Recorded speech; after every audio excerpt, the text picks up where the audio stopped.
পয়সা লাগে আমরা আপনাদের কাছে চাবো, আমাদেরকে কোনো টাকা পয়সা দিবেন না, আমাদের কাউকে কোনো টাকা পয়সা দিবেন না। এবং এখন আমাদের কোনো খাবারের ব্যাপার নেই, দয়া করে কেউ খাবার মনে আসবেন না। আমাদের ভলান্টিয়ার ভাইদের দৃষ্টি আকর্ষণ করছি, আপনার মাঝে মধ্যে আধা ঘন্টা পর আমাদের কাছে যে শুকনো খাবার এবং পানীয় রয়েছে এগুলো আপনার ভিতরে কাউকে দাঁড়িয়ে করবেন না।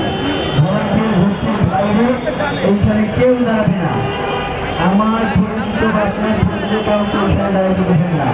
সেদিন ক্লাব মধ্যে ট্যুর মেম্বার হয় তার ভলান্টিয়ার ভেজ করে এরপরে দাঁড়াইতে হবে, আর সেও দাঁড়াইতে পারবে না। ভলান্টিয়ার ভেজ করে এরপর সামনে দাঁড়াবে।